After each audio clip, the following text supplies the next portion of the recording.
Selamat malam semua. Selamat malam. Selamat malam. Aduh, saya minta maaf ya, saya salah jam. Saya pikir tadi jam 7 malam. Oke, saya boleh dimaafkan? Oke, melihat muka-mukanya, semua muka-muka penuh maaf kalau saya lihat ya. Tolong saya dengan dikutuk, jadi kodok, jangan ya. Tapi malam ini senang boleh ketemu dengan semua saudara di sana sesuai dengan tema yaitu Father's Heart. Kita perlu berdoa dulu nggak biar kayak orang Kristen? Perlu, oke. Kalau perlu, oke deh kita doa ya. Kami bersyukur buat malam hari ini, bersyukur buat kasih karunia Tuhan. Kami percaya malam hari ini Tuhan akan mewahyukan hati Bapa buat setiap kami. Kami sungguh membuka hati kami, biar sungguh nama Tuhan yang dipermuliakan. Terima kasih Bapak. Dalam nama Yesus, setiap kita yang percaya boleh berikan tanda jempol. Karena kalau amin kan di-unmute ya. Jadi, terima kasih semua tanda jempolnya luar biasa. Semua jempolnya warna kuning semua ya. Nah, mari kita mulai. Saya percaya bahwa kekristenan bukan sekedar agama. Kekristenan itu merupakan sebuah hubungan pribadi antara kita dengan Tuhan dan kita dengan sesama. Jadi kalau Alkitab itu kita peras, maka akan ada dua sari. Yang pertama adalah loving God and loving people. Untuk itu, kita perlu mengenal siapa Tuhan kita. Karena kita nggak dapat menyembah sesuatu atau seseorang yang kita nggak kenal. Bagaimana kita mengenal Tuhan akan menentukan bagaimana cara kita menyembahnya. Sekali lagi, bagaimana kita mengenal Tuhan akan menentukan bagaimana kita menyembahnya. Nah, mengenal di sini saya temukan ada dua. Mengenal bukan karena pengetahuan, tetapi mengenal karena sebuah pengalaman hidup kita dengan Tuhan. Mengenal bukan karena kita tahu Tuhan baik dari orang. Saya pernah dengar si A bersaksi demikian. Tapi mengenal di sini, mengenal karena kita mengalami sebuah kehidupan bersama dengan Tuhan. Nah, saya berdoa malam hari ini pengenalan seperti itu yang kita bangun. Kita mengenal bukan karena pengetahuan, mengenal karena sebuah pengalaman. Mengenal Tuhan sebagai Bapa. Ini perlu dibangun sebagai sebuah pengalaman, bukan sebagai sebuah pengetahuan. Roma 8 ayat yang ke-15. Sebab kamu tidak menerima roh perbudakan yang membuat kamu menjadi takut lagi.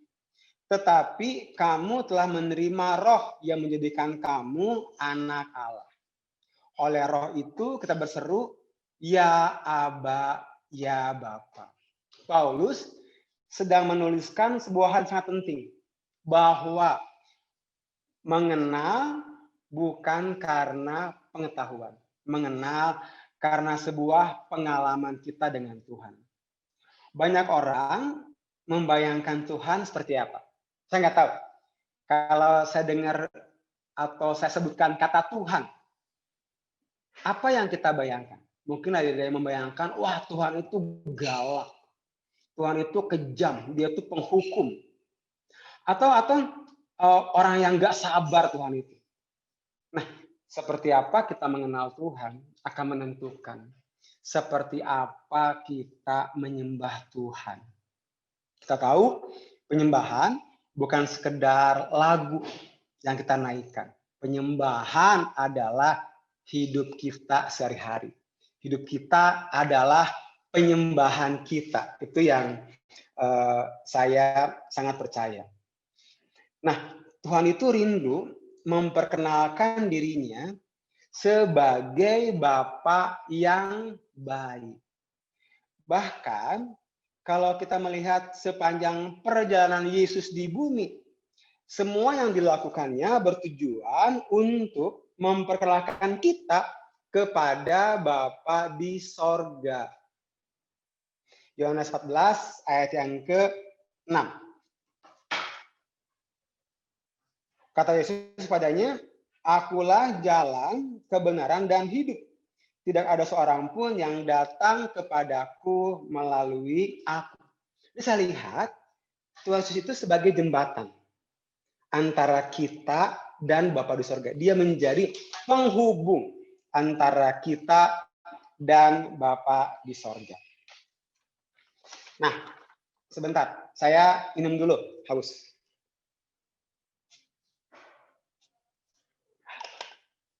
Oke. Nah, bagaimana strategi iblis untuk menghancurkan gambaran Bapa? Tuhan itu menciptakan keluarga sebagai gambaran kerajaan sorga. Ia ingin agar kita melalui Bapa kita di bumi, kita dapat mengenal seperti apa pribadi Bapa di sorga. Nah, iblis tahu hal ini dan dia membenci keluarga. Tujuannya adalah dia menghancurkan figur Bapa supaya setiap kali kita berdoa berkata Bapa, yang diingat adalah Bapa kita yang di bumi. Bapa yang telah dirusak oleh iblis. Sehingga setiap kali kamu terhubung dengan Bapa di sorga, yang teringat adalah Bapa kita yang di rumah. Nah, saya mau membagikan beberapa aspek gambaran Bapa yang coba dirusak oleh iblis. Saya tinggiin dikit. Nah, yang pertama adalah otoritas. Ada dua hal yang iblis coba rusak dengan Bapa di rumah kita dalam hal otoritas. Yang pertama, Bapa kita, Bapa yang otoriter. Yang kedua, Bapa yang gampangan. Saya termasuk punya Bapa yang otoriter. Bapak saya itu ampun, galaknya minta ampun. Saya pernah disiplin, disiksa, kepala ke bawah, kaki ke atas, dipukul pakai rotan. Sampai darah keluar dari hidung saya.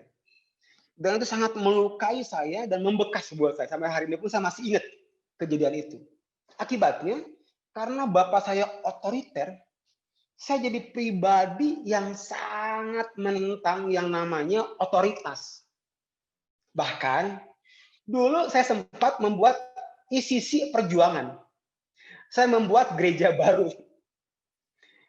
Kenapa? Karena saya bermasalah dengan otoritas.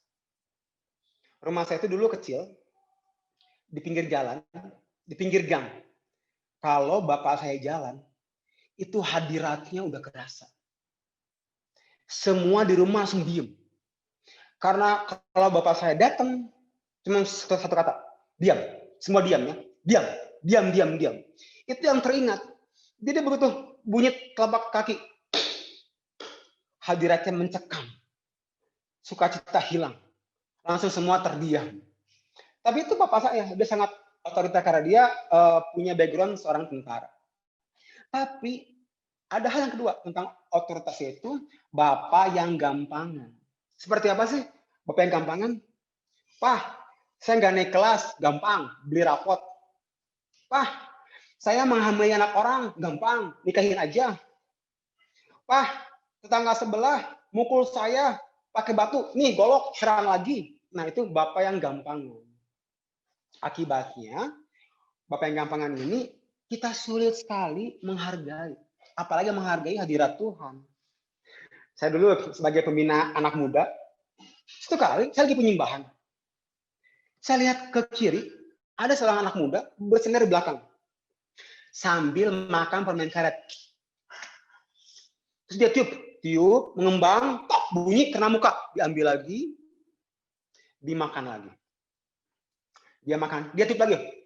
Tok, kena muka, diambil lagi. Saya lihat, itu permen karet, rasanya udah rasa manis, campur keringat kali ya. Tapi kenapa Kok ada seperti itu? Karena dia punya bapak yang gampangan dalam hal otoritas. Akibatnya manifestasi anaknya menjadi sebagai pemberontak. Nah, sama-sama hari ini. Seperti apa Bapak di sorga? Bapak di sorga itu Mazmur 86 ayat 15 berkata, tetapi Engkau ya Tuhan, Allah penyayang dan pengasih, panjang sabar dan berlimpah kasih dan setia. Bapak itu sebentar amarahnya, tetapi panjang kasih setianya. Jadi malam ini mari ganti semua paradigma yang ada di kepala kita tentang Bapak dalam hal otoritas. Karena Bapak kita di sorga, Bapak yang panjang sabar. Hal yang kedua adalah masalah tanggung jawab. Kenapa banyak anak-anak yang terluka? Karena banyak Bapak di bumi menelantarkan, bahkan tidak bertanggung jawab. Kemarin saya pelayanan dengan salah satu anak rani saya. Dia adalah youth pastor kami, namanya Winston. Saya baru dengar cerita dia. Dia itu waktu kecil dibuang ke Papua. Dan semua orang waktu dia di Papua mengatakan kamu itu anak yang tidak diinginkan. Kamu itu dibuang. Makanya nggak jauh-jauh dari Jakarta dibuang kamu ke Papua. Kata dibuang ini sangat mengganggu dia. Bahwa dia anak yang dibuang. Bapaknya nggak mau bertanggung jawab. Akibatnya si anak merasa dia sangat bermasalah dengan gambar diri. Dia merasa gambar dirinya kecil. Sering dengar sebuah perkataan, siapakah aku ini? Aku hanya lilin-lilin kecil, ketiup angin kecil, mati lagi. Siapakah aku ini? Aku hanya cacing-cacing dan tanah liat yang berkeriapan di tanah-tanah di sawah. Kenapa kayak gitu? Karena dia merasa dirinya kecil. Dia merasa dia bukan siapa-siapa. Kenapa? Karena dia dibuang. Nah, saya tahu hari ini kita sering dengar banyak orang tua menelantarkan. Bahkan saya nggak pernah lupa. Waktu saya kecil, papa saya itu bawa kardus, isinya bayi. Karena ada orang buang bayi. Dan ini sangat melukai generasi. Nah, tapi malam hari ini saya mau kasih tahu bahwa Bapa di sorga itu pemelihara, bahkan penyedia. Matius 6 ayat 26 berkata, pandanglah burung-burung di langit yang tidak menabur dan tidak menuai dan tidak mengumpulkan bekal dalam lumbung, namun diberi makan oleh Bapamu yang di sorga. Hari ini, guys, bukankah kita jauh melebihi burung-burung itu? Dan saya melihat malam hari ini, tampang kita pun nggak ada yang tampangnya kayak burung. Artinya kita ini semua berharga. Amin. Nah, yang ketiga adalah masalah kepercayaan. Bapak di bumi itu ingkar janji atau dia mengecewakan kita karena dia sudah berjanji tapi enggak menepatinya. Akibatnya si anak menjadi sulit dan tidak mempercayai janji Tuhan. Pikirannya percaya, hatinya enggak. Satu kali ada seorang rekan kerja saya dari Cirebon, dia seorang ibu gembala, cuman dia teman saya dari dulu. Dia telepon saya, ngomong gini, Victor, kenapa ya? Saya itu kok nggak pernah dapat percaya dengan janji Tuhan. Saya kaget, karena ibu ini adalah wakil ibu gembala. Kok dia bisa nggak percaya dengan janji Tuhan? Terus Roh Kudus ingatkan saya, coba kamu tanya, punya pengalaman tentang janji nggak sama orang tuanya? Sudah ingat-ingat, oh iya Victor katanya, dulu waktu saya SD, bapak saya ngomong gini, kalau kamu lulus ke SMP sekolah A, bapak akan bilang kamu sepeda. Karena dia sangat suka sepeda hari itu. Wah, dia belajar sungguh-sungguh, dan dia lulus ke sekolah SMP yang bapaknya inginkan. Dan bapaknya lupa, nggak pernah belikan sepeda. Sayangnya, kejadian ini berulang kembali. Waktu di SMP, mau ke SMA. Dia senang main basket hari itu. Bapaknya mau hal sama. kalau kamu ke SMA ini, Bapak akan bilang kamu sepatu basket. Wah, dia senang banget. Dan dia belajar, lulus ke SMA yang Bapaknya inginkan. Apa yang terjadi? Bapaknya nggak belikan juga sepatu basket. Sampai dia menikah, menjadi ibu gembala, hal itu sangat membekas di hati dia. Terus saya katakan ke dia, Kak, saya bilang, Bapak di surga itu enggak seperti itu. Bapak di surga itu menepati janji. Bilangan 23 ayat yang ke-19. Allah bukanlah manusia sehingga ia berdusta. Bukan anak manusia sehingga ia menyesal. Masakan ia berfirman dan tidak melakukannya, atau berbicara dan tidak menepatinya. Firman Tuhan itu firman ya dan amin. Seperti malam hari ini, pengalaman apapun yang kau pernah dapatkan dengan papa atau mamamu, hari ini pastikan Bapa di sorga, kalau dia sudah berjanji, dia akan menepatinya. Kalau dia sudah berfirman, dia akan melakukannya.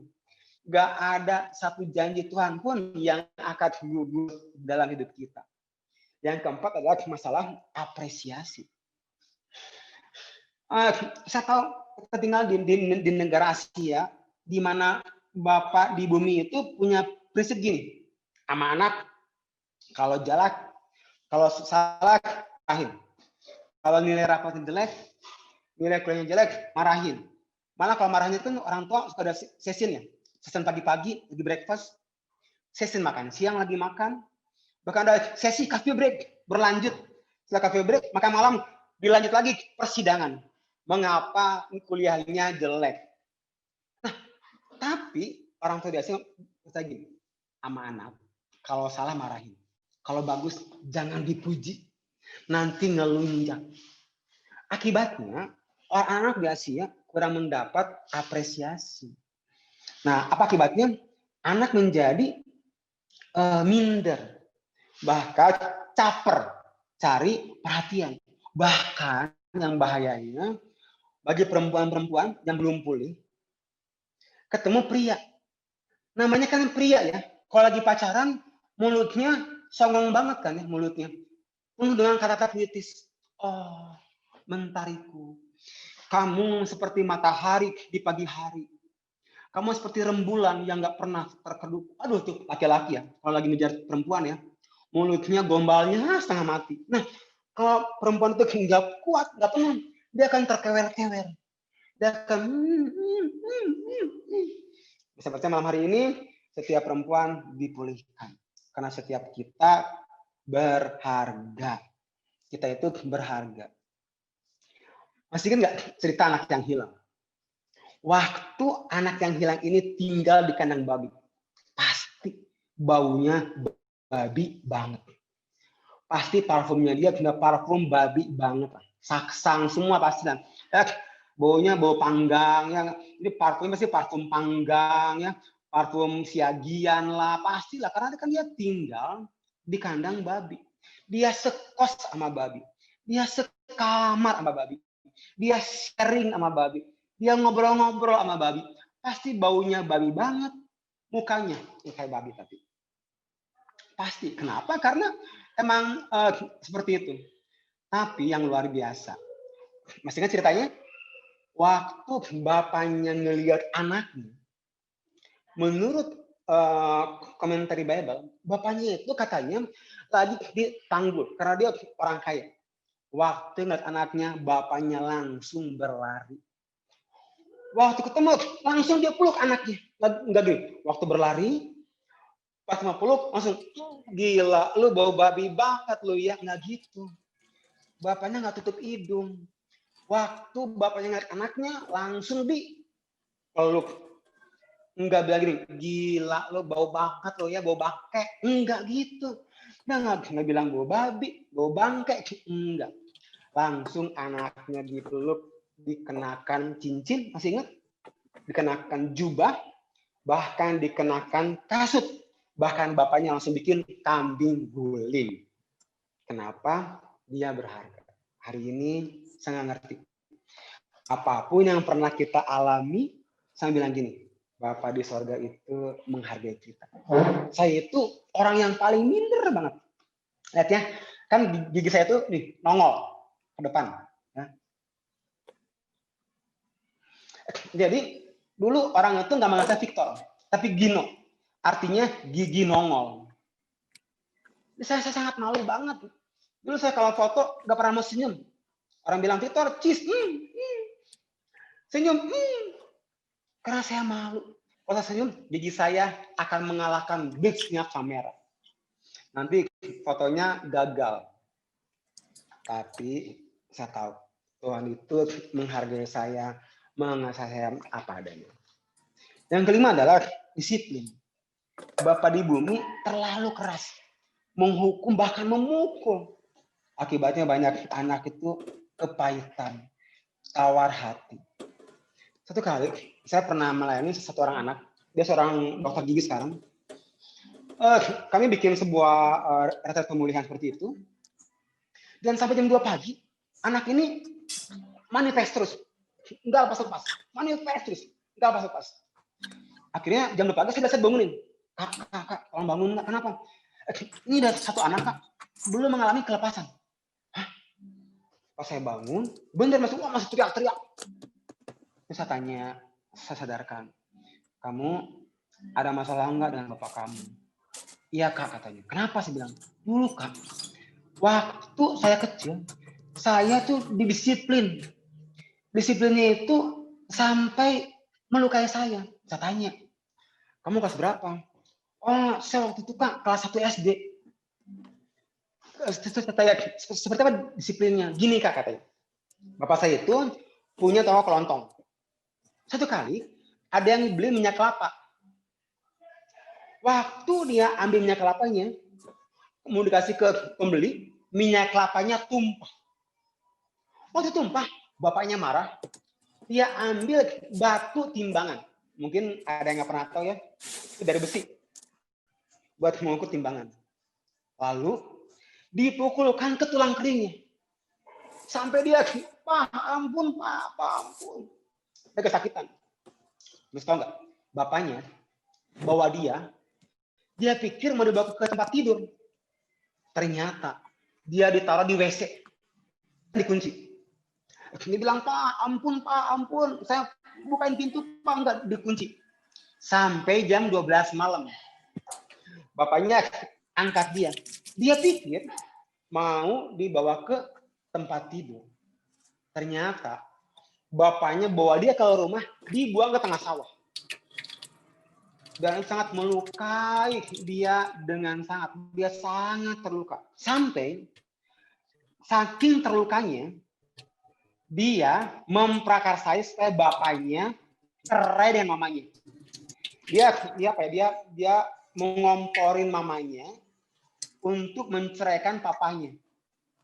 Dan betul, papanya akhirnya cerai dengan mamanya. Dia senang banget hari itu. Karena akhirnya mamanya menceraikan papanya. Akhirnya, jam 2 pagi itu, saya konseling dia. Saya bilang, mau nggak kamu mengampuni bapak saya? Nggak bisa kak, katanya. Kakak sih nggak rasa apa yang saya rasa. Karena waktu dia ceritakan, dia masih ingat pakai baju apa, celana warna apa, dia masih ingat. Karena dia begitu terluka. Akhirnya saya bilang, mau nggak? Waktu dia bilang, oke kak, saya mengampuni, saya doakan dia teriak. Tapi hari itu dia pulih. Dia pulang ke rumahnya, apa yang terjadi buat dia minta maaf ke papanya. Yang keenam adalah komunikasi. Bapak saya itu sekarang umurnya 87. Jadi bapak saya itu orang yang kaku. Karena dia lahir tahun 30 berapa saya lupa. Jadi seperti yang saya bilang tadi, kalau di rumah nggak boleh banyak ngomong. Diam. Cuma setelah diam. Jadi kami itu jarang berkomunikasi hari-hari itu.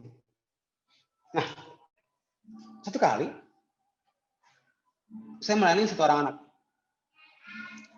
Karena dia nggak bisa berdoa. Nggak bisa doa lama. Saya tanya, kenapa? Saya bilang, habis katanya. Kalau saya pulang ke rumah dan bilang gini, Pak, saya pulang ya. Ya. Pak, saya pergi ya. Iya. Bapaknya itu irit banget dengan ngomongan. Pak, saya pergi ya. Iya. Jadi dia takut. Kalau dia berdoa, Bapak di surga, iya, takut gitu. Tapi saya bilang, Bapak di surga itu enggak irit ngomong. Dia seneng ngomong. Tapi karena kita jarang berkomunikasi dengan Bapak di surga, kita berpikir Bapak irit ngomong.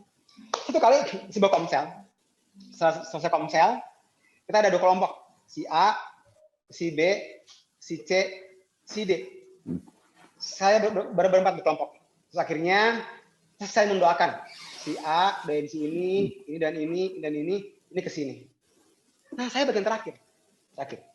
Jadi setelah si A berdoa buat si D berdoa buat si C, si C berdoa buat saya. Saya tunggu.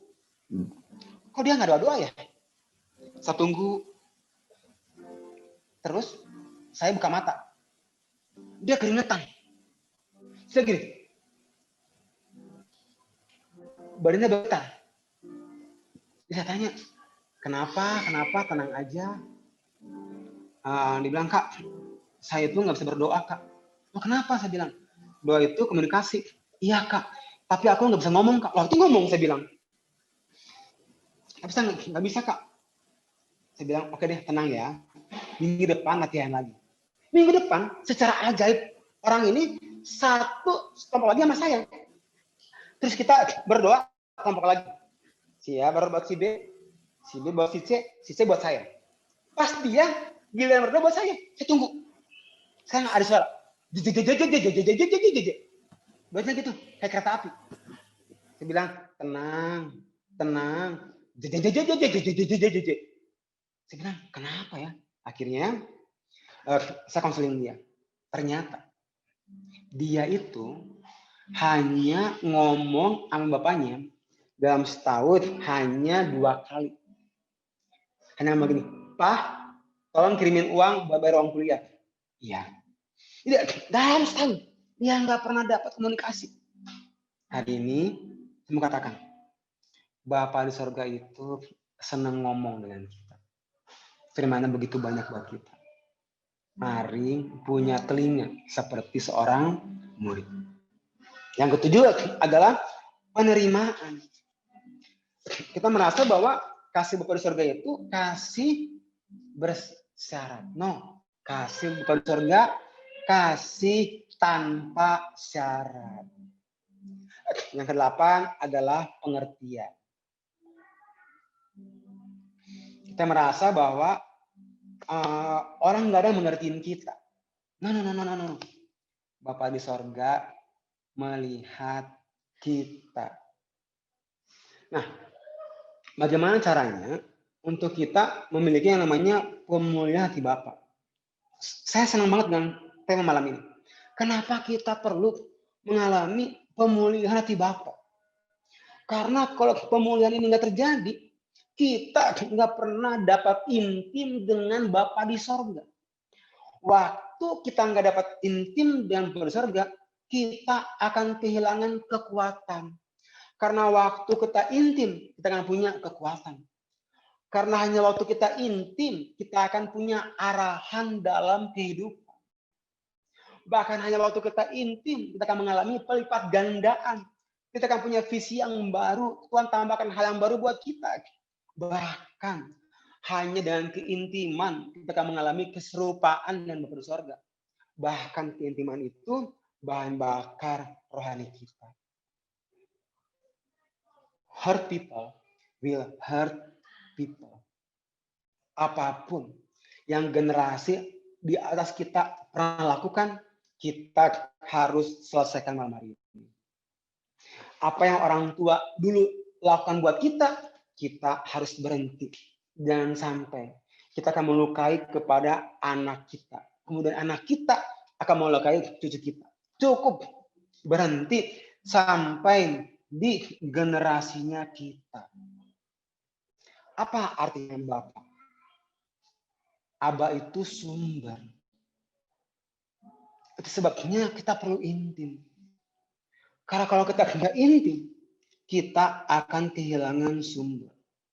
Malam hari ini, saya nggak tahu, ada nggak sebuah peristiwa yang papa atau mama kita lakukan, yang kalau kita ingat, itu masih melukai kita.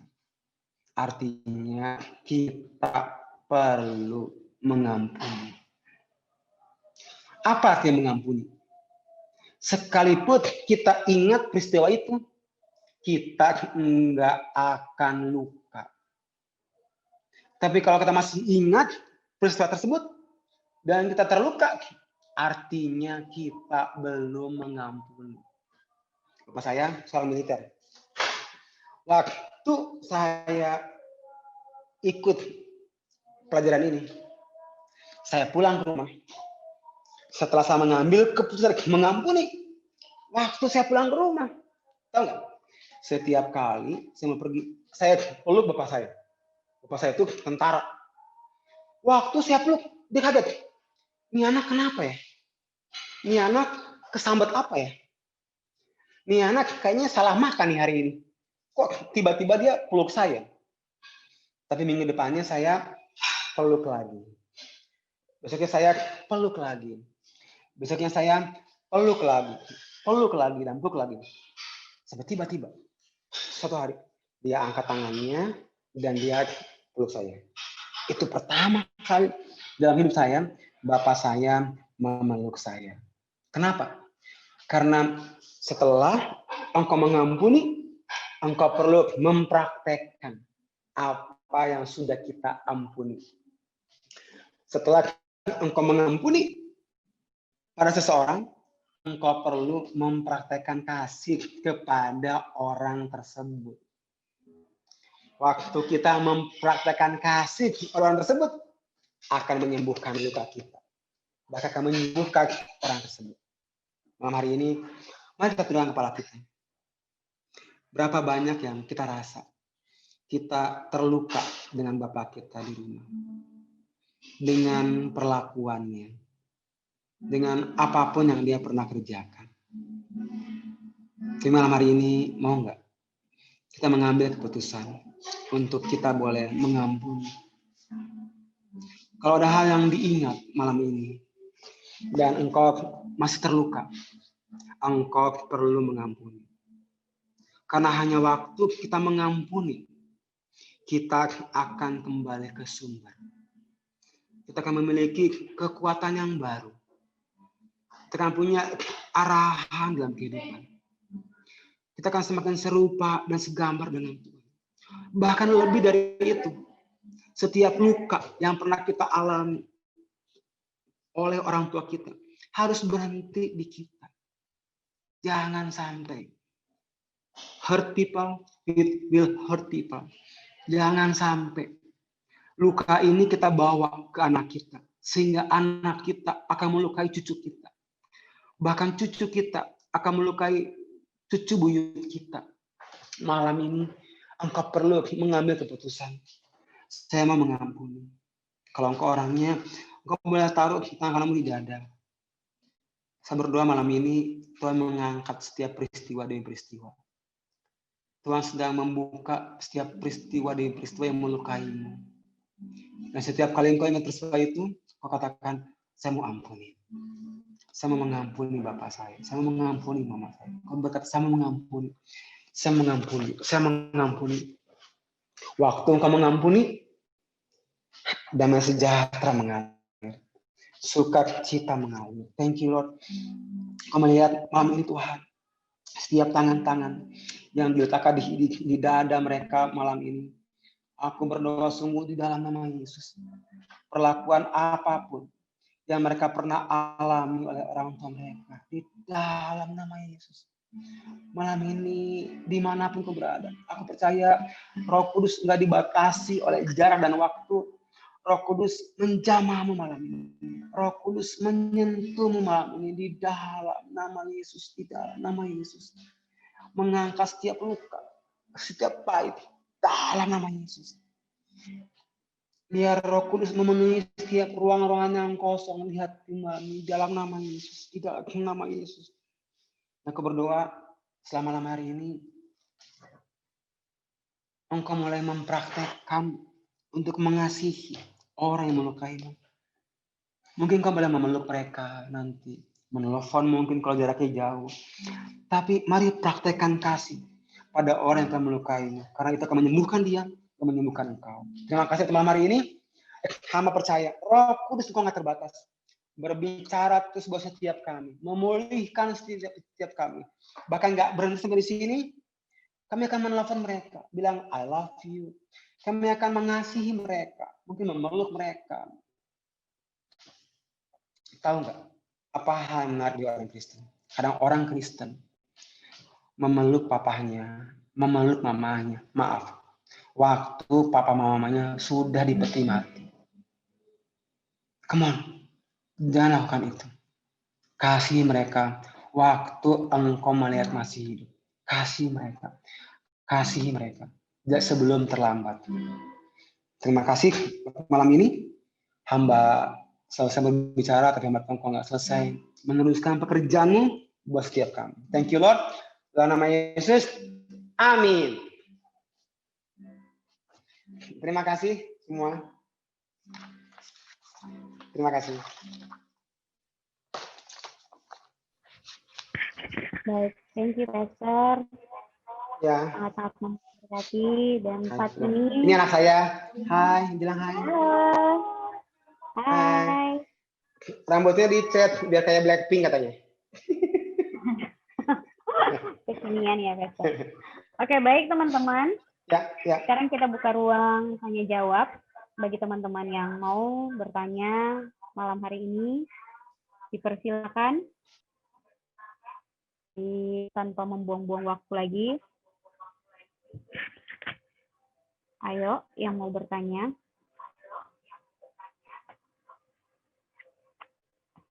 Oke. Pastor, ini ada pertanyaan yang masuk. Jangan yang susah ya, yang gampang aja. Gampang kok. Pastor, bagaimana caranya kita agar mengalami breakthrough agar tidak canggung dalam berkomunikasi dengan orang tua? Ya. Bagus banget. Pertanyaannya, karena itu yang sering kita alami. Papa saya sekarang umurnya 87 tahun. Saya 47 tahun. Jadi bedanya 40 tahun.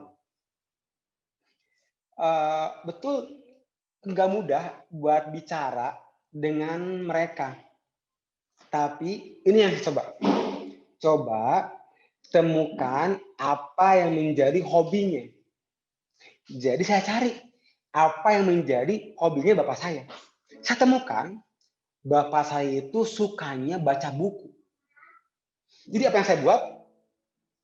Saya ajak dia ke toko buku. Walaupun dengan perlengkapan penuh, pakai sarung tangan plastik, pakai masker. Tapi waktu dia baca buku, baru kita ngobrol. Pak, apa sih yang Bapak suka? Pak, apa sih yang Bapak senang? Bukunya kayak gimana sih? Oh, saya suka buku yang klasik-klasik. Saya cari bukunya Charles Dickens, Mark Twain. Saya mulai cari, dan dia senang.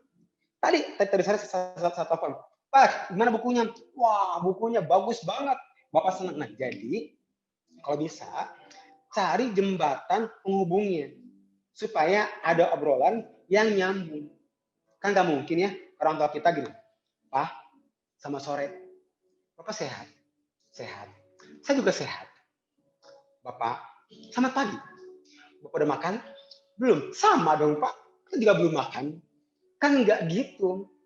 Ngomong sama orang tua, jangan menggunakan ejaan yang disempurnakan tahun 72. Apakah hari ini Bapak bahagia? Selamat sore, Bapak. Nggak perlu gitu juga, careless. Ngomongnya biasa aja. Tapi yang penting gini, kalau hati kita penuh kasih, itu akan mengalir. Tapi saya akui, nggak mudah ngomong sama orang tua. Yang kedua, dalam komunikasi, terbaik adalah bukan kemampuan kita ngomong, kemampuan kita mendengarkan. Jadi yang pertama, temukan hobi. Tapi yang kedua, mendengarkan. Orang tua itu senang ngomong. Tanya, Pak, Bagaimana kejadian tahun 45, Pak, waktu kemerdekaan? Dia kan ceritakan. Pak, waktu dia main PKI, Bapak di mana? Bapak PKI atau bukan? Ceritakan. Dia akan cerita banyak hal. Jadi, dengerin. Jangan Bapak kita baru ngomong 2 kata, kita ngomong 1 paragraf. Orang tua kita ngomong 1 kalimat, kita ngomong 1 karangan. Jangan. Pertama, hobi. Yang kedua, komunikasi itu kemampuan kita mendengarkan. Tapi yang ketiga, berani untuk mulai membangun hubungan. Kak Victor, kapankah waktu yang terbaik? Apakah ketika ada pelangi? Karena itu kan janji Tuhan pada Nuh, ketika ada pelangi, atau ketika ada tsunami, karena mau akhir zaman, baru kita ngomong, ya jangan. Kalau perlu malam ini ngomong, ya ngomong malam ini. Jangan tunggu hari baik. Aduh, tadi Pastor Victor, Roh Kudus belum ngomong sama saya ya. Hal yang kaget tuh nggak perlu pakai suara Roh Kudus. Kan kalau kita makan malam, jangan dulu makan malam. Roh Kudus belum ngomong, ya ilah. Emang Roh Kudus yang nyiapin makanan buat kita? Kan enggak dong. Jadi, temukan hobi. Yang kedua, mendengarkan. Yang ketiga, mulai. Mulai. Jangan tunggu 2 tahun lagi. Jangan tunggu besok. Mulai. Itu sih kurang lebih. Karena saya tahu itu nggak mudah, tapi kita bisa mulai. Even saya bedanya sama orang tua saya bedanya 40 tahun. Tapi kita bisa ngobrol. Seperti itu.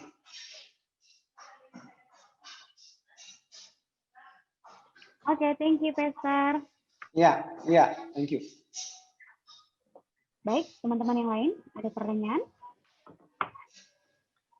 Ayo, tanpa membuang waktu.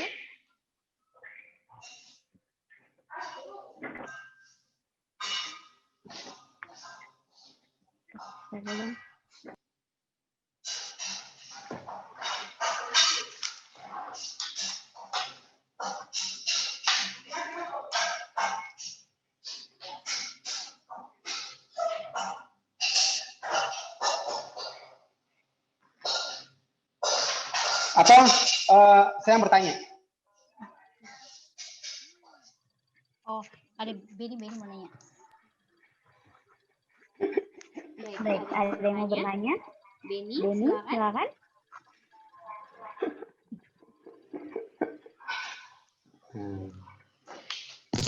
Shalom, Pastor. Salam juga. Nah, saya mau bertanya, Pastor. Ini tentang orang tua saya, ayah. Nah, orang tua. Jadi salahkah? Okay, jadi ada ayah jadi dan salahkah? ibu ya? Iya. Ada ayah dan ibu. Ini jadi ayah, salahkah ya, saya? Iya, ini tentang ayah. Jadi salahkah saya seorang anak menegur ayah jika dia bersalah atau saya melihat dia melakukan hal yang tidak pantas saya lihat? Misalnya dia berjudi di depan saya.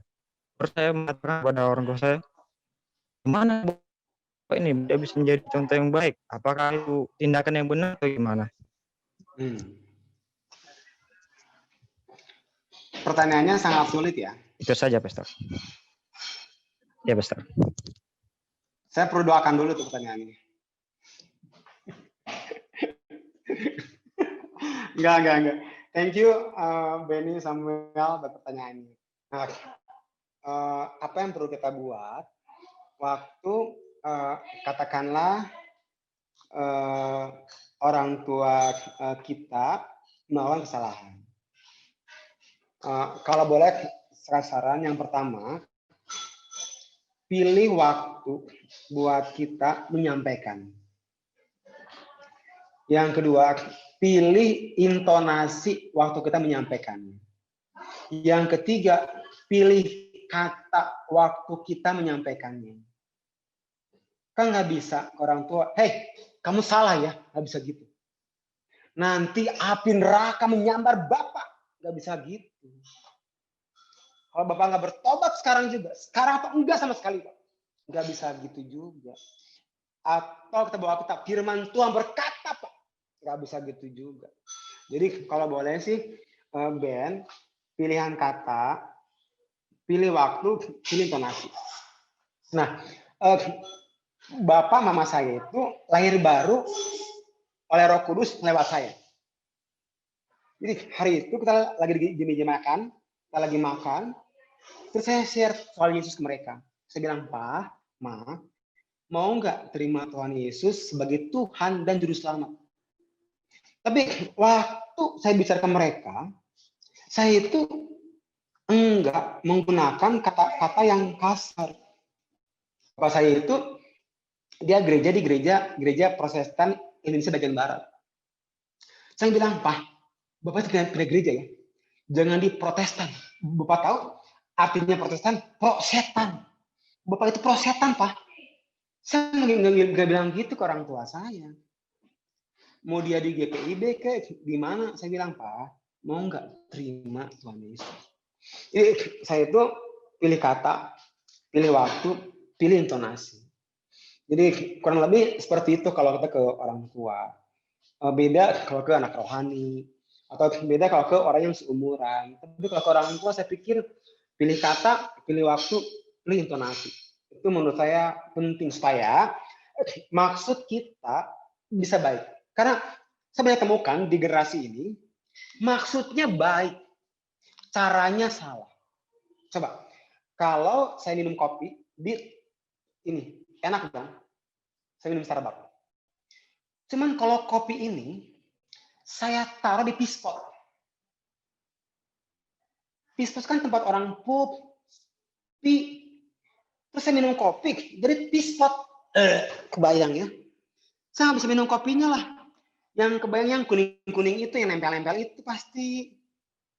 Jadi kadang isinya benar, caranya salah.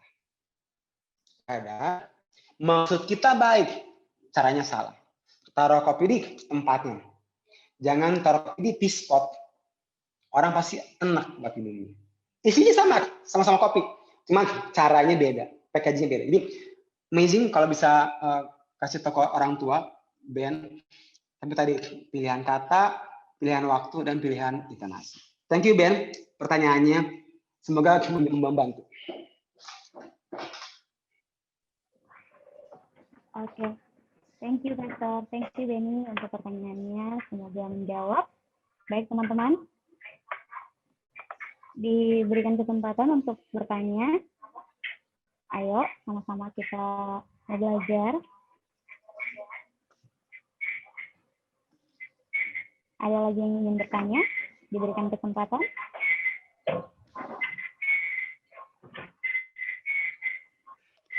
Siapa ya?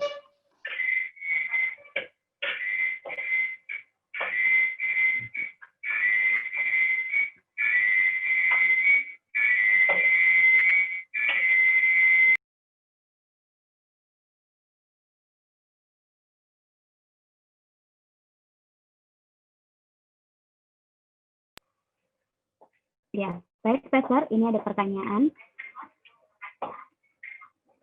Bagaimana menghadapi Bapak yang susah banget ngomong, padahal kita butuh banget nasihat dari dia?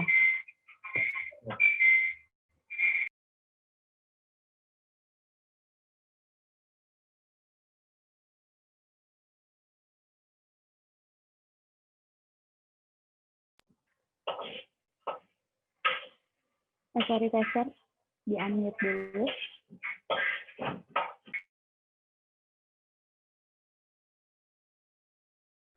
Oke.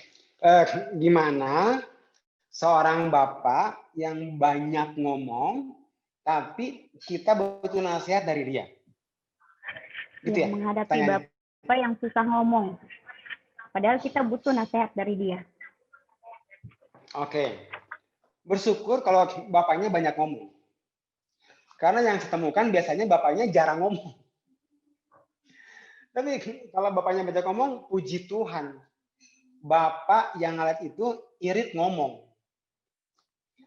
Jadi puji Tuhan. Nah, bagaimana supaya omongannya itu adalah apa yang kita perlukan? Menurut saya, asking question. Berikan pertanyaan sesuai dengan yang kita butuhkan. Misalnya, Pak, dulu tuh Bapak ketemu si Mami gimana ceritanya sih? Bapak itu dulu ketemu di kampus seperti Gali dan Ratna film zaman dulu atau gimana sih Pak? Bapak itu dulu ceritanya kayak Rano Karno sama Lydia Kando atau gimana sih Pak? Nah gitu. Jadi kalau orang tua kita banyak ngomong, padahal kita butuh nasihatnya, saya pikir yang kita perlukan adalah mengarah, mendirect atau gitu, mengarahkan banyak ngomongnya itu ke hal yang kita butuhkan.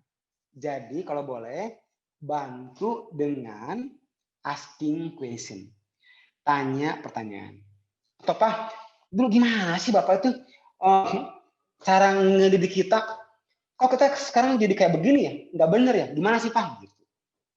Gimana sih caranya? Gitu. Jadi gitu sih Miss. Kalau saya lihat ya Miss ya. Mungkin dengan asking question. Membantu mengarahkan kemana pertanyaannya. Gitu Miss. Oke, thank you Pastor. Sangat menjawab. Thank you. Ya. Baik teman-teman, ayo yang mau bertanya, kita masih punya waktu. Siapa lagi nih? Saya percaya pasti banyak yang punya pengalaman-pengalaman pribadi dengan orang tua, baik bapak maupun ibu, dan ya malam hari ini yang ingin bertanya, yang ingin level up mengenai hubungan bersama dengan bapak, ayo diberikan waktu dan kesempatan untuk bertanya.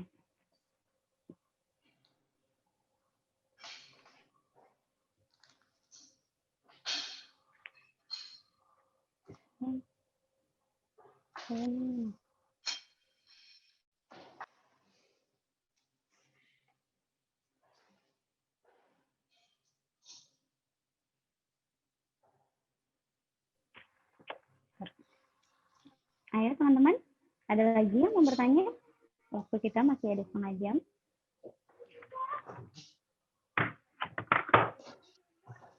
Banyak banget. Ya, Shalom Pastor. Salam juga. Ini ada yang bertanya, bagaimana respon kita jika kita sudah mengampuni dan melupakan, tetapi Bapak kita masih melakukan hal yang sama? Maksudnya ini mungkin yang buat kita tidak mengampuni ya kali ya. Betul. Ya. Betul. Ini pertanyaannya kayak gimana cara respon kita atau tindakan kita untuk menghadapi yang seperti itu? Betul banget. Jadi waktu kita ada malam hari ini, Father's Heart, pemulihan hati Bapa, itu mengubahkan kita, belum merubahkan orang tua kita. Jadi jangan kita berpikir bahwa waktu kita malam hari ini, ya saya ampuni Bapak saya. Kemudian waktu kita ketemu Bapak kita, tiba-tiba Bapak kita kayak malaikat. Di atasnya ada lingkaran putih. Ada sayapnya. Pas ketemu, hai Pak, apa kabar anakku? Apakah hari ini kau baik-baik saja? Waktu kita doa, tadi, pemulihan hati Bapak, hati kita yang dipulihkan. Tapi orang tua kita belum. Zaman orang tua kita dulu nggak ada kayak malam hari ini yang luar biasa membuat tema Father's Heart. Zaman orang tua kita dulu nggak ada kayak beginian. Jadi betul, mungkin orang tua kita kan melakukan hal yang sama lagi. Itu betul. Tapi tahu nggak apa artinya pengampunan? 1 Yohanes 1 ayat 9. Sebab jika kita mengaku dosa kita, maka Ia adalah setia dan adil. Ia akan mengampuni segala dosa kita. Mengampuni itu bahasa aslinya dikubur dalam-dalam. Atau dibuang jauh-jauh. Seperti sejauh timur dari barat. Jadi, kalau tadi pagi saya bikin dosa. Terus saya minta ampun tadi pagi. Terus sekarang malam saya tanya, Bapak di sorga, masih ingat enggak apa yang saya buat tadi pagi? Yang mana ya Victor? Tadi pagi yang saya bikin dosa. Yang mana ya? Saya udah lupa tuh. Aduh, Bapak di sorga minum Panadol ya. Kok lupa sih Bapak di sorga? Masa lupa sih? Yang mana nih? Karena dia itu waktu dia mengampuni kita, dia mengampuni total. Jadi buat kita yang punya hal yang sama, seperti tadi yang ditanyakan oleh Febe Gracia, saya pikir kita perlu melekat kepada sumber. Ingat tadi, waktu kita intim, kita akan punya bahan bakar. Kita perlu intim yang Bapa di sorga, supaya kita punya bahan bakar untuk mengampuni. Jadi, saya berdoa buat engkau malam hari ini yang bertanya itu. Biar hatimu luas. Tahu nggak? Bedanya samudra sama akuarium. Akuarium ya, kalau dilemparin kecap sebotol, sambal yang pedas dari Lampung, dikasih mie, itu akuarium jadi mie baso. Tapi coba samudra. Samudra ya, dilemparin kecap sebotol, sambal, samudra, rasanya tetap asin. Saya berdoa hati kita, biarlah hatimu selalu asin. Mau dilemparin apapun, hatimu seluas samudra. Hatimu jangan seluas akuarium. Amin ya. Jadi buat setiap kita yang punya masalah yang hal tersebut, doa saya terus melekat kepada Bapa di sorga. Itu sumber kita mengampuni. Sekali lagi, waktu kita berdoa tadi, nggak membuat Bapak kita berubah. Waktu kita memperlakukan orang tua dengan kasih, itu yang membuat mereka berubah. Amin.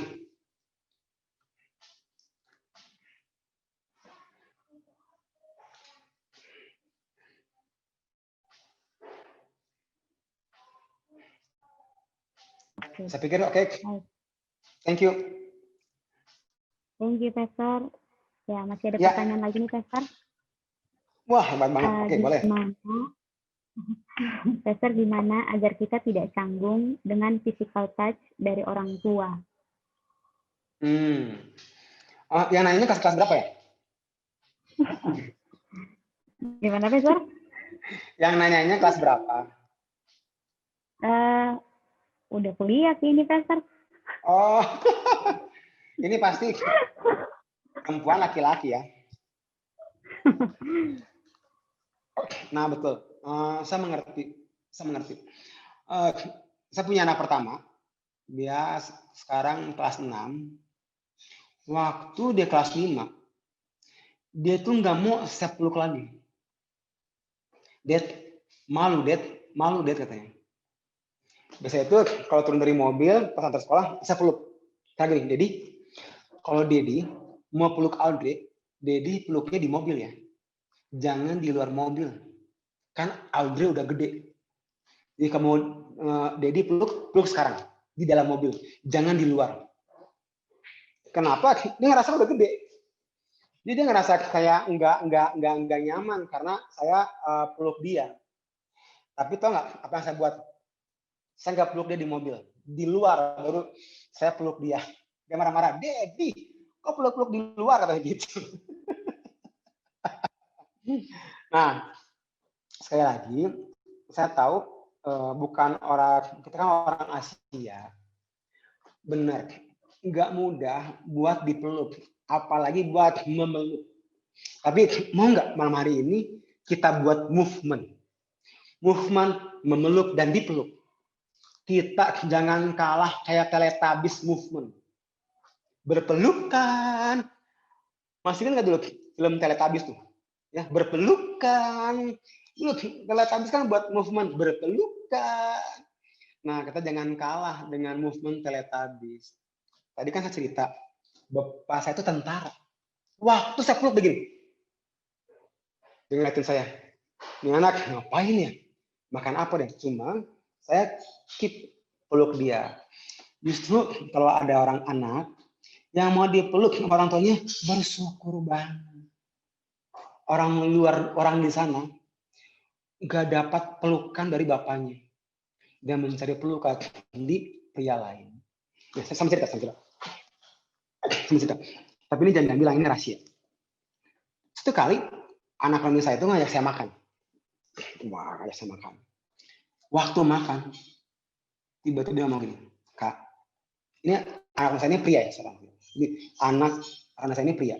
Waktu lagi makan, tiba-tiba dia ngomong gini, Kak, saya itu suka sama pria. Saya lagi makan. Itu makanan tuh di tengah-tengah nih. Abang udah ketelan, mau keluar lagi. Karena saya shock. Hah? Ternyata dia suka sama pria. Saya tuh, muka saya udah nggak kekontrol. Karena saya tuh shock banget. Terus, tiba-tiba Roh Kudus kasih saya. Coba kamu tanya, gimana waktu dia kecil? Ternyata, waktu dia kecil, dia itu sangat rindu dipeluk sama bapaknya. Dan bapaknya itu nggak pernah berikan itu. Waktu dia gede, sekarang umurnya sekitar 30 tahunan, dia tuh merindukan seorang pria memeluk dia. Tapi sekarang prianya seumuran sama dia. Jadi tahulah apa tuh namanya itu. Ketika seorang pria dewasa diminta oleh berpelukan dengan pria yang lain. Kenapa? Karena waktu dia kecil dia rindu dipeluk. Jadi kalau saudara yang hari ini papanya peluk, mamanya peluk, bersyukur. Kalau perlu, papa peluklah aku, gitu. Itu bersyukur. Karena banyak di luar sana itu orang tuanya jarang meluk. Akibatnya suka dengan sesama jenis. Jadi saya tahu kita kadang sungkan, nggak mudah ya buat dipeluk oleh orang tua kita. Tapi saya bilang itu hal yang bagus. Bahkan berpelukan itu menyembuhkan banyak hal.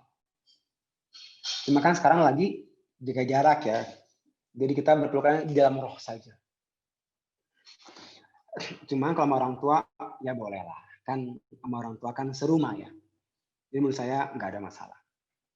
Kurang lebih seperti itu.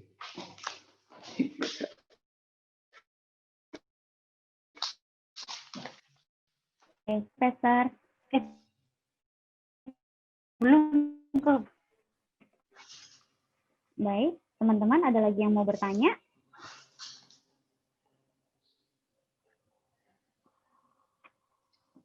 Ayo teman-teman. Tadi kita punya, saya percaya pasti banyak yang punya pertanyaan. Atau malu mau disampaikan.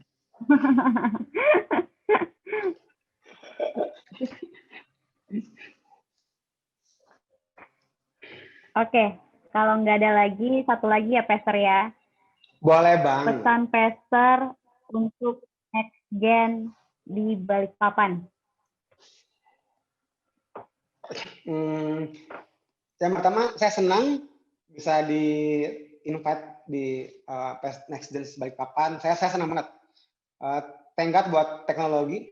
Jadi event saya di Bandung, saya bisa menyapa Balikpapan. Thank you buat Pastor Jane Agnes. Thank you banget. Message saya, mari membangun movement untuk mengasihi orang tua. Dari 10 perintah Tuhan, ada 1 perintah yang disertai dengan janji berkat. Hormatilah ayah dan ibumu, supaya lanjut umurmu di tanah yang diberikan Tuhan Allahmu kepadamu. 9 lainnya hanya perintah. Tapi perintah ini disertai dengan janji berkat. Bahkan diulang lagi oleh Paulus di Efesus. Hormatilah ayahmu dan ibumu, supaya lanjut umurmu di tanah yang diberikan Tuhan Allahmu kepadamu. Jadi, waktu kita menghormati orang tua mereka, apapun keberadaan mereka, ada janji berkat yang menyertai kita. Ini true story. Satu kali ada seorang anak perempuan lagi mau lahiran. lahir normal. Itu bayinya enggak mau keluar. Akhirnya ditanya, kamu ada masalah nggak dengan mama kamu? Ternyata ada. Waktu mamanya datang ke rumah sakit, dia minta ampun, bayinya brojol keluar. Karena selalu ada disertai dengan janji berkat. Jadi mari buat movement untuk kita mempraktekkan kasih pada orang tua. Nah, saya punya anak, itu Nicole sama Audrey. Setiap hari Minggu, kita video call. Hanya bilang, Happy Sunday, Papa Oma, Happy Sunday, Pak Ma. Bahkan seminggu sekali, saya ke sana. Sekarang kan lagi semua lagi Zoom. Saya ke sana, bawa makanan, hanya ngobrol doang, dengerin mereka cerita. Mari bangun movement. Generasi ini, karena kebanyakan nonton film, kadang saya dengar di tempat kami, ada yang manggil orang tuanya, dia sebutan nama. Karena itu film yang mereka tonton. Jadi, mari membangun movement. Membangun movement, mengasihi orang tua. Waktu kita membangun movement ini, teman-teman bilang gini, supaya lanjut umurmu di tanah. Apa artinya tanah? Pekerjaan kita, pernikahan kita, pelayanan kita, itu adalah tanah. Supaya lanjut umurmu di tanah yang diberikan Tuhan Allahmu kepadamu. Di tanah. Supaya lanjut. Saya itu setelah saya lahir baru, menemani bapak saya itu kuliah karena bapak saya mau saya kuliah teknik sipil. Politeknik ITB. Saya nggak suka teknik sipil. Cuma karena saya pengen nyenengin bapak saya. Saya itu sampai se-ekstrem itu. Tentu ini nggak perlu diikutin. Cuma ini pengalaman saya. Apakah rugi? Enggak. Justru saya melihat Tuhan memberkati tanah di mana saya ada. Pribadi saya, pernikahan saya, pekerjaan saya, bahkan pelayanan saya. Ini malam hari ini, kalau kita mendekati di pribadi, pernikahan, pekerjaan, pelayanan, mencintai orang tua. Supaya lanjut umurmu di tanah yang diberikan Tuhan Allahmu kepadamu. Amin. Kita berdoa. Baik, Pastor, kita berdoa ya, Pastor. Ya. Pastor doakan kami semua. Oke. Oke. Kami bersyukur malam ini buat Next Gen di Balikpapan. Kehormatan buat hambamu bisa berbicara dengan Next Gen di Balikpapan. Aku berdoa, iya dan amin, jadi sesuai dengan namamu. Engkau adalah Next Gen. Biar engkau boleh membawa movement untuk setiap kita mempraktekkan kasih kita kepada orang tua kita, apapun keberadaan mereka. Supaya lanjut umurmu di tanah yang diberikan Tuhan Allahmu kepadamu. Apa tanah? Hidupmu secara pribadi, pernikahanmu, pekerjaanmu, pelayananmu. Biar Tuhan tambahkan buat hidupmu. Terima kasih. Hamba terbatas berkata-kata, tapi hamba tahu engkau enggak terbatas berkata-kata. Memberkati setiap mereka. Di dalam nama Yesus bersyukur buat Pastor Jen Agnes, berdoa memberkati beliau, tambah-tambahkan hikmat, tambah-tambahkan fisik, supaya boleh ada pelipat gandaan, terobosan, menjadi alatnya Tuhan untuk menyampaikan kehendak Tuhan atas Balikpapan. Terima kasih. Dalam nama Yesus kami berdoa, setiap kita yang percaya berkata, amin. Amin. Baik, thank you, Pastor. Bye-bye. Thank you untuk waktunya. Bye-bye, ya. Pastor Victor, thank Mungkin dari you. Pastor Romi, Ya, Pastor G. thank you. Thank you banget. Ya. Bye-bye. Ya, Ketemu lagi ya. God bless you. Ya. Baik, thank you semua untuk para Next Gen yang sudah gabung bersama-sama dalam Next Gen Talk malam ini. Kiranya apa yang sudah dibagikan bisa menjadi berkat bagi kita semua dan boleh kita mulai gerakan menghormati dan mencintai orang tua kita. Ya, saya dan host sangat berterima kasih untuk teman-teman yang sudah mau join pada malam hari ini. Thank you so much. Boleh sama-sama kita kasih jempol dong buat kita semua. Oke. Thank you semuanya dan thank you Victor dan Delani. Nah, kita ketemu dalam next Gen Talk selanjutnya. Goodbye semuanya.